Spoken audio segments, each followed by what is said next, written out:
Society Matters.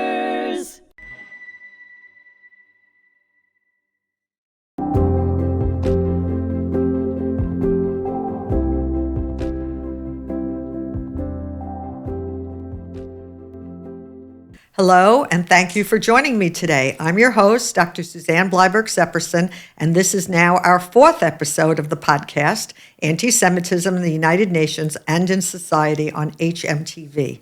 It's my pleasure to reintroduce you to a dear friend and colleague, my special guest, Dr. Inna Rozentsvit, who's a medical doctor and has a PhD, a Master's in Science Education, and an MBA degree.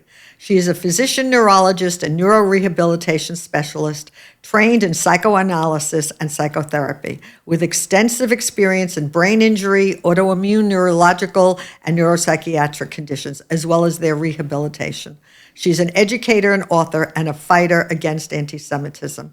We had a wonderful discussion in part one of our conversation, and that had to do with her own experiences growing up in the former Soviet Union and coming to the United States and so on. And just a little bit about anti-Semitism on college campuses today, particularly post-October 7th. But now we're going to move into part two, which I'm really looking forward to, about what our potential responses to anti-Semitism can be, and Dr. Rozentsvit emphasized education, so that's where we're going to go into in our part two. So thank you so much, Inna, for agreeing to continue with our conversation, and I'm now curious, what do you think parents, teachers, society should be telling us as individuals about how to respond to incidences of anti-Semitism should we encounter them? Thank you for bringing parents, because I also became a parent coach and got an official certificate. I don't collect certificates for certificates. I just think that that's maybe my Russian or Soviet mind, that you have to have basic education in what you're practicing. So I saw that what happens with, at first with neurodiverse kids, and then I see with kids across the board, is that parents want them to succeed. Parents want them to succeed academically.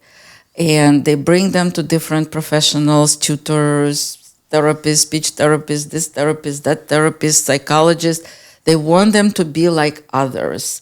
And what the child is losing is that time with the parent to understand what that family is about, what the family values. Very few families talk about values. When I ask the parents during the parent coaching, do you talk about values? What are your values? They freeze sometimes. They don't know what to say.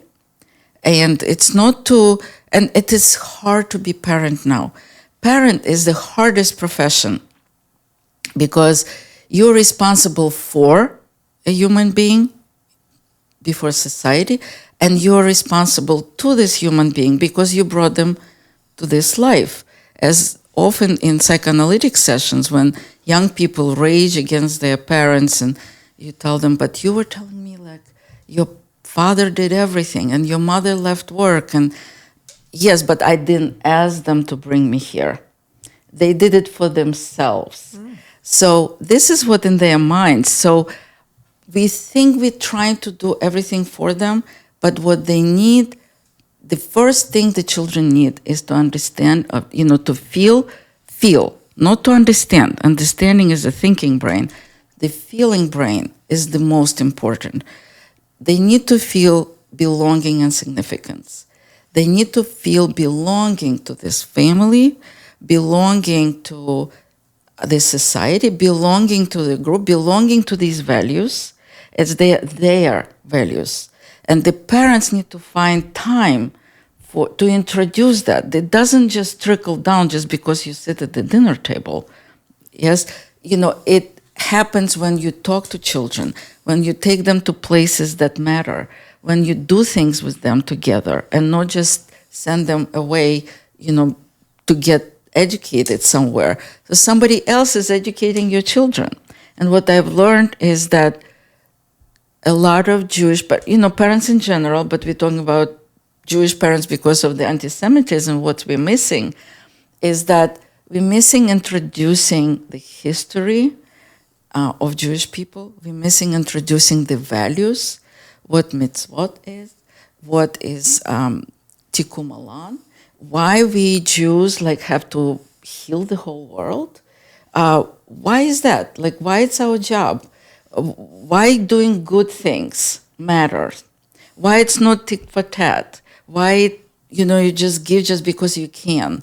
This is what the Jewish value is, and we don't teach children that.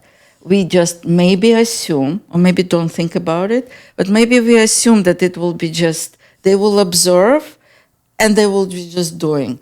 But we don't realize that they have the whole society outside that is different.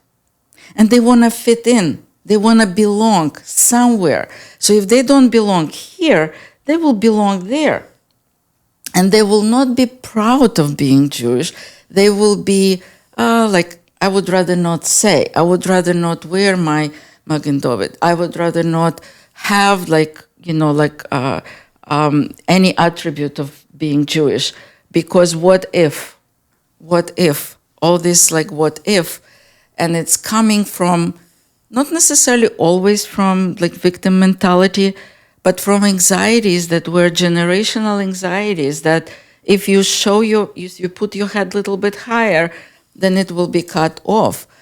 I understand that. And not just understanding from the theoretical point of view, I understood it from my being.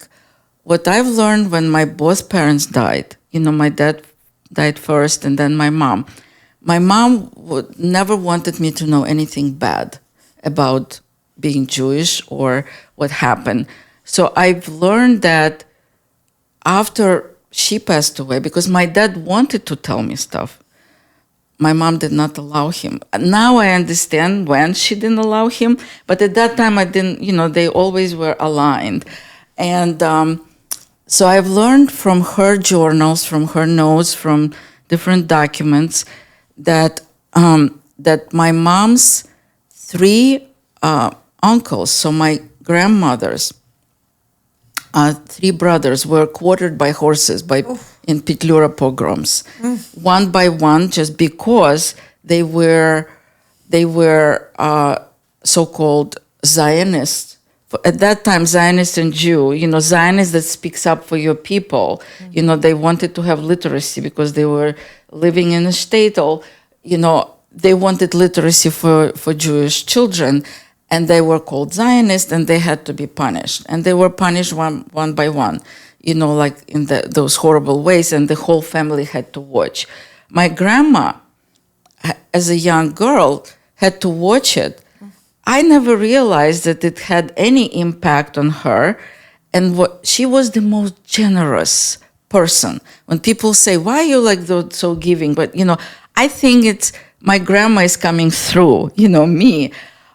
And I never thought it's not bad, so let it be. But some people say to a fault, and I realized only later that the question that I had, why I never saw her smile. She had a masked face. I think that if I would see three of my brothers being quartered, or even one, or any other person, that's enough, yes? But it was not enough. At the time when Stalin's purges, before the war, before the 1941 war that started in Soviet Union, started early in Europe, but it started in 1941 in Soviet Union. So they wanted to weed out anybody who is not loyal. And of course, Zionist Trotskyians were considered not loyal. So they were encouraging people to tell on each other if they have something or prove that they are not loyal. So my grandma kept a journal of one of her brothers that she was very close with, and somebody told on her, and they came, and it was a year before the war started. They took her and they sent her to gulags. So the whole family didn't know anything about her for 6 years. So the year before the war, she came back a year after war. Apparently, they threw her out of gulags because she couldn't work anymore. She was so sick with rheumatic fever. And simple Russian people, because it's a Russian area, simple Russian people nursed her and put together kopekis, like, pennies, to send her back home in 3 days or something, or 4 days ride on the railroad back to Ukraine. So that's, the experience. I didn't know anything about it, but I felt it here when I said we need to leave. I think that's what my transgenerational button was, because of my grandma.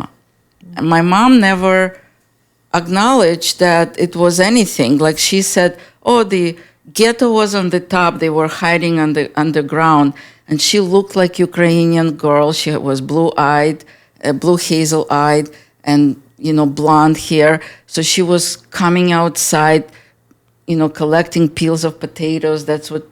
That she told me about. But she was very cheery about it. Like, I looked like Ukrainian girl and I was able to help the family. That's how she presented it. She never wanted me to feel we are victims. She wanted me to feel that it's good to be a Jew. It's good to be a Jewish person. So I think that these things that if they're not talked about in the family, what happened with your grandparents, why they have the numbers. So maybe they don't have the numbers, but their face is masked. Why? What happened? Ask them this about their story. We kind of disconnected a little bit. And now, because of October 7, I hope, although it's not a good reason, but that's good enough reason to get united. Jewish people also very smart, usually have 100 opinions. There is a saying, like you have 50 Jews, 51 opinion, which is fine. But when we are going against each other, infighting, left and right, conservative is, moderate, this or that, and not supporting each other as one people, one nation, then we are helping anti-Semites. They use us as useful idiots to fight us. So that's kind of my 5 cents on it. That's fascinating, and you said a great deal, and my mind was going through so many things as you were speaking. So I'll just start, the one that was personal and most resonant. And as you know, my mom was a survivor of Auschwitz, and my father escaped from the Yanufska prison camp.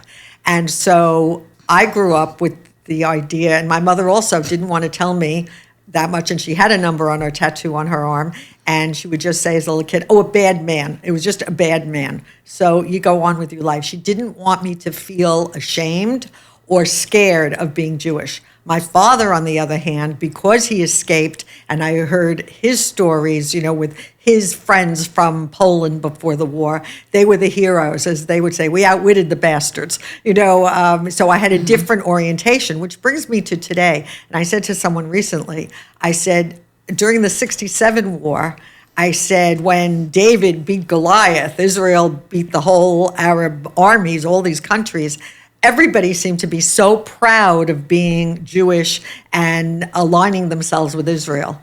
Now, because, you had intimated this, because Israel is so strong and powerful, the assumption is that we should be for the underdog, and the poor Palestinians are the underdogs, which brings me to the college campuses. So many of the people who are chanting, many of them don't even know what they're chanting, they're saying, we're for the underdog. And we buy into this message that the Palestinians are the underdogs.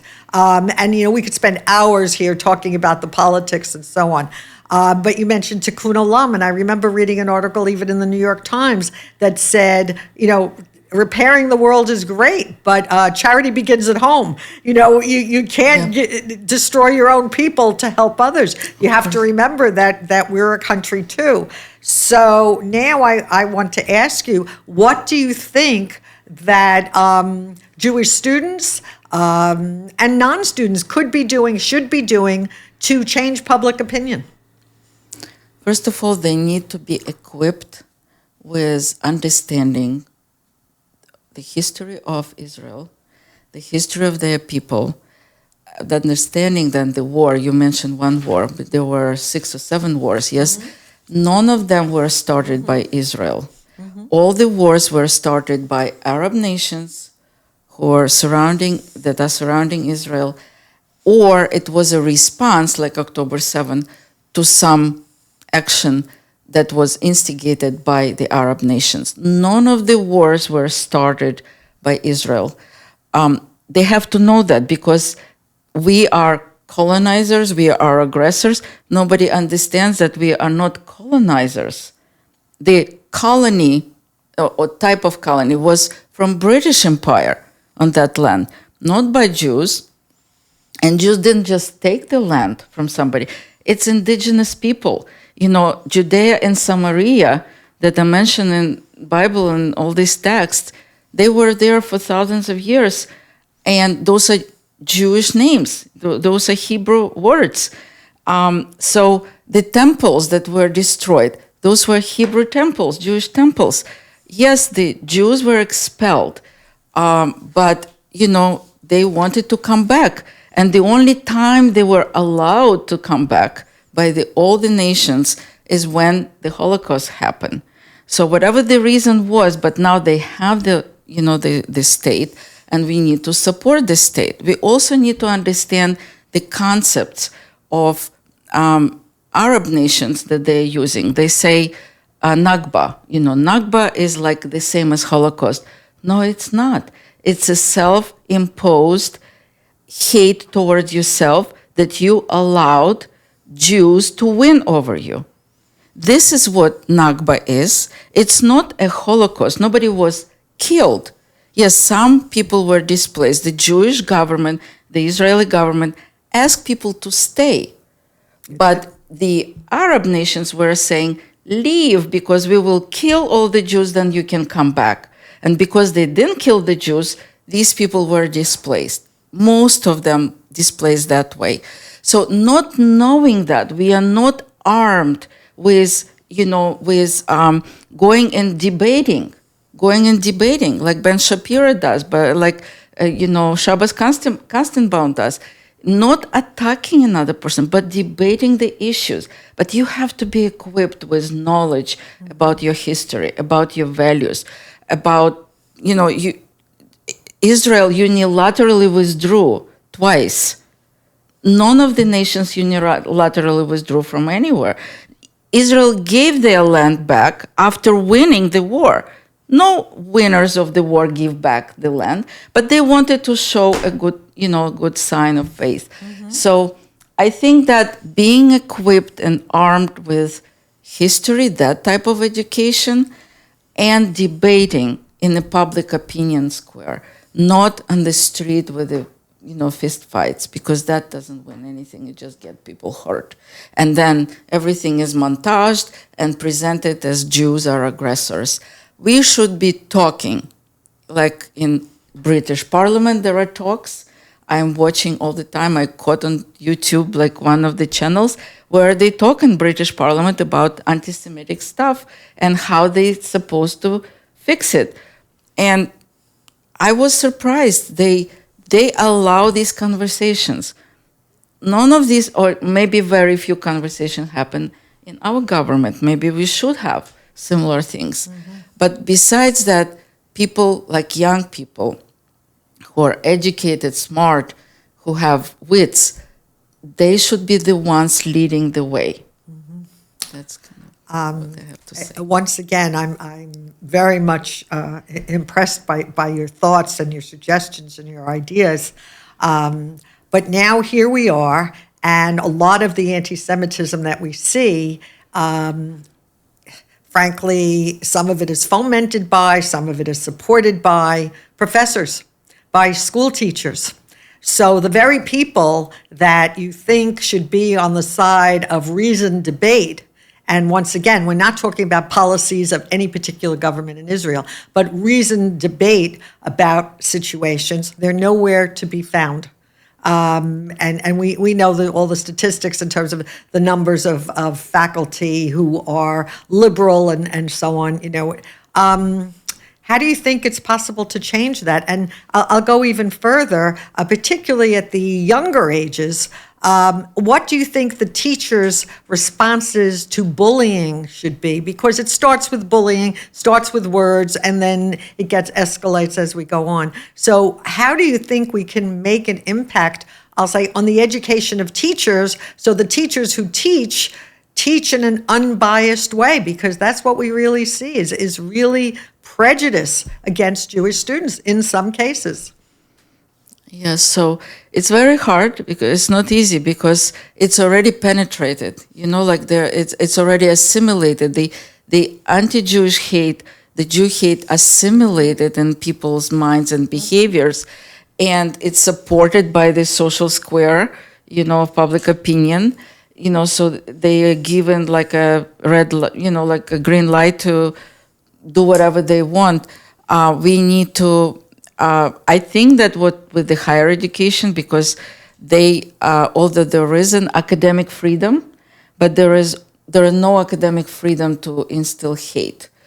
So if it would be Nazis or white supremacists marching and harassing Jewish students or any other students, they probably would do something, but they choose not to do anything in case of pro-Hamas protesters. So I think that if they cannot be humane about it and look at equality, rather than, disenfranchised like Jewish students and faculty, then I think that they should be stripped of their, non-profit status. They should not be getting federal funding. Let them be private university. And I think that's probably the way to go on the college level. On the regular school, that's unfortunate. There is, like in New York State, there is a mandatory Holocaust curriculum. But what happens in this curriculum, we have one poster on the Holocaust Memorial Day somewhere on the wall. Nobody does any talks, nobody has any workshops, nobody goes to visit anything. Maybe 1 out of 100, because that particular, teacher may be Jewish or is old school. But otherwise, it's not done. So I think that parents need to request. They also are scared. They want the teachers to give the good grades so they can get to college. I think we have to stop worrying about these things because we're losing otherwise the whole war if we worry about those little things. I hear you, and I will just say that this Holocaust Museum does an enormous amount of good in terms of the thousands of students who come through here and are educated, because they do have an excellent exhibit explaining what happened and what the world's response was, and that's a whole different conversation as we move on. So I just want to ask you, what do you think is the most important thing that needs to be done to fight anti-Semitism in the United States? I think, first of all, is to come to terms that anti-Semitism exists, not to allow any woke, kind of labels. I'm anti-Zionist, I'm not anti-Semite, I am for justice for all, but in the quotes, not for Jews. In parentheses, yes. So we need to start to have straightforward conversations and not to be afraid of the conversations. Not to go into antagonistic conversations, but the conversations that will bring authenticity to our communication. Otherwise, there is no way that we can win this war. Well, Inna, I want to thank you very, very much. We could do a part 3, session 3, because you're so knowledgeable and insightful. So I want to thank you for participating in these podcasts. And I'm just going to end. I hope you continue fighting in all the many, many ways you are and educating parents and students and children in the many ways you are. And I thank you, and I'm honored to be your friend and colleague. Thank you. Be sure to subscribe, share, and stay connected for more engaging conversations. Until next time, make it our time. Take care and be well.